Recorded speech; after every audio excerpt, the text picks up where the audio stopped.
Halo semua, sekarang kita akan mempelajari tentang pemanfaatan energi panas bumi dalam proses pengeringan kopi. Apa itu panas bumi? Panas bumi dapat kita temukan pada lapisan bumi pada bagian perut bumi atau di lapisan batu keprok yang telah dipanaskan oleh magma yang ada dalam bumi.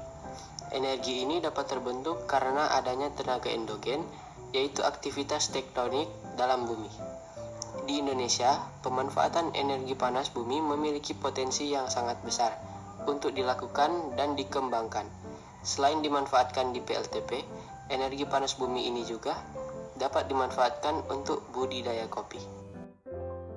The use of geothermal energy product by one of the layer of the earth, of course, has its process so that geothermal energy can be formed which can ultimately produce electricity to meet people living needs. Of course, in the process of forming electricity from geothermal energy, many tools are needed and must be used. And gas, through various processes until it can produce electricity, each tool has its function and plays an important role in every process of generating electricity from geothermal heat. Electricity formed from the use of geothermal energy is clean and renewable energy. Description: we can find geothermal heat in the layers of the earth, in the bowels of the earth, or in layers of caprock rock that have been heated by magma. Heat energy must go through many processes, and this is the process. Step 1. Withdrawing steam and water. Step 2. Collects water and steam. 3. Separation of water and steam. 4. Steam cleaning. 5. Steam removal. 6. Drives the turbine. 7. Power plant. And the last, distribution.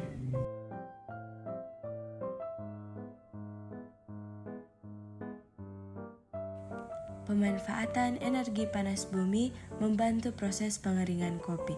Selain menjadi energi listrik, energi panas bumi juga dapat menjadi manfaat dalam membantu proses pengeringan kopi. Proses pembuatan kopi. Yang pertama, penanaman hingga panen. Hal pertama yang harus diperhatikan dalam proses penanaman adalah jenis biji kopi harus ditanam dalam ketinggian yang tepat. Pohon kopi Arabica harus ditanam di pegunungan dengan ketinggian 1000 sampai 2000 mdpl. Mengapa hal ini harus diperhatikan? Karena ketinggian, suhu, tanah, dan kelembapan bahkan sinar matahari bisa mempengaruhi rasa kopi itu sendiri. Setiap tahun, pohon kopi akan berbunga di bulan Mei, dan sekitar 9 bulan kemudian akan menghasilkan buah kopi atau cherry. Di bulan Februari, buah cherry kopi siap dipanen. Kedua, proses penting setelah panen atau cherry processing. Cherry kopi yang telah dipetik dan dikumpulkan akan melewati 2 proses pengolahan yang panjang, yaitu proses pengelupasan kulit atau wet method dan pengeringan atau dry method. Proses wet method dilakukan untuk menghilangkan kulit yang melekat pada biji kopi, juga untuk menyeleksi biji kopi yang jelek dengan cara direndam dalam air. Proses dry method dilakukan setelah proses wet method, di mana biji kopi akan dijemur selama 5-6 minggu di bawah sinar matahari. Ketiga, proses penggilingan kopi atau milling and grinding. Proses penggilingan ini berbeda dengan proses penggilingan biji kopi menjadi bubuk. Proses milling lagi-lagi dilakukan untuk memisahkan kulit dari biji kopi, sedangkan grinding biji kopi dilakukan untuk menentukan kualitas. Grading adalah proses pemilihan sortasi biji kopi dengan melihat kriteria seperti ukuran, berat, dan kecacatan biji kopi, misalnya cacat pada warna maupun bentuknya. Keempat, coffee roasting. Setelah melewati proses pengolahan, biji kopi siap untuk dipanggang sesuai kebutuhannya. Tingkat roasting biji kopi akan memengaruhi rasa yang dihasilkan. Contoh, jika ada yang menyukai rasa cenderung pahit, maka pilihlah roasting yang lebih gelap atau dark roast. Setelah proses roasting, biji kopi sudah siap digiling dan dijadikan sebuah menu kopi. Proses pengeringan menggunakan uap panas bumi. Proses pengeringan buah kopi dapat menggunakan uap panas bumi untuk mempercepat pengeringan biji kopi, yang biasanya membutuhkan waktu yang lama jika hanya mengandalkan sinar matahari. Dengan menggunakan panas bumi, proses pengeringan yang biasanya makan waktu 7-10 hari untuk pencucian penuh, 14-30 hari untuk proses honey, dan 42-53 hari untuk pemrosesan alami.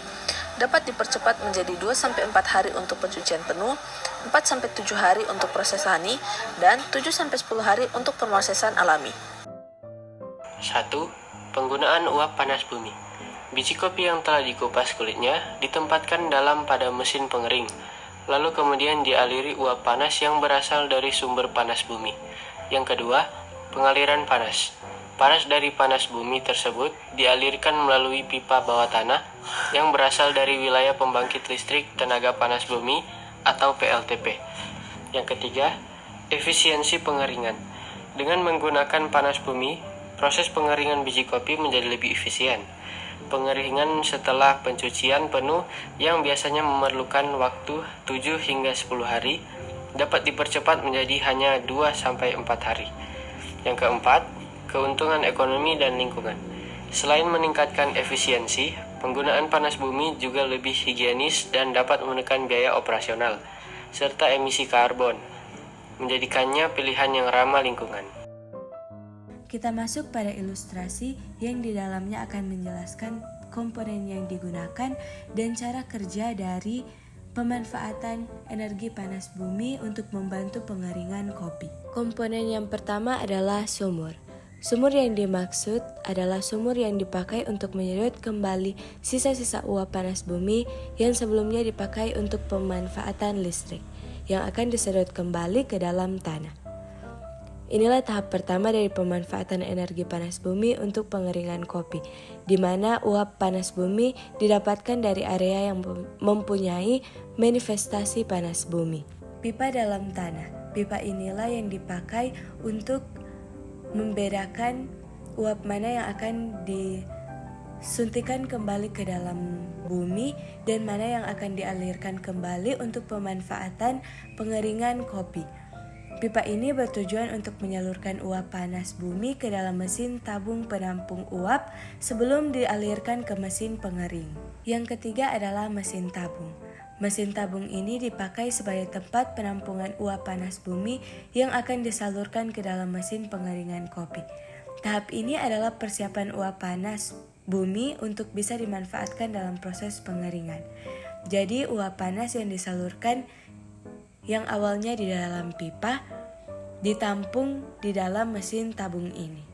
Dan yang terakhir adalah mesin pengering. Biji kopi yang akan dikeringkan diletakkan di bagian atas mesin pengering dan proses pengeringan pun akan segera berlangsung. Itulah gambaran dari sistem atau cara kerja pemanfaatan energi uap panas bumi dalam pengeringan kopi. Sehingga kopi yang diproses menggunakan energi panas bumi lebih efisien dan lebih higienis. Lalu kita masuk pada kelebihan dan kekurangan produk. Kelebihan yang pertama adalah mampu menekan biaya operasional industri kopi. Yang kedua, biji kopi yang dihasilkan lebih efisien dan lebih higienis. Yang ketiga, penggunaan energi panas bumi dalam pengeringan biji kopi mampu menekan emisi karbon di Indonesia.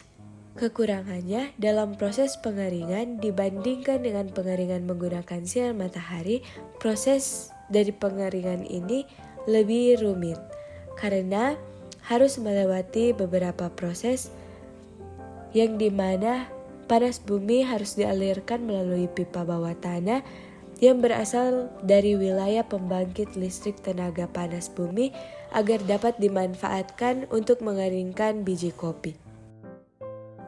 Sekian dari kami bertiga, terima kasih.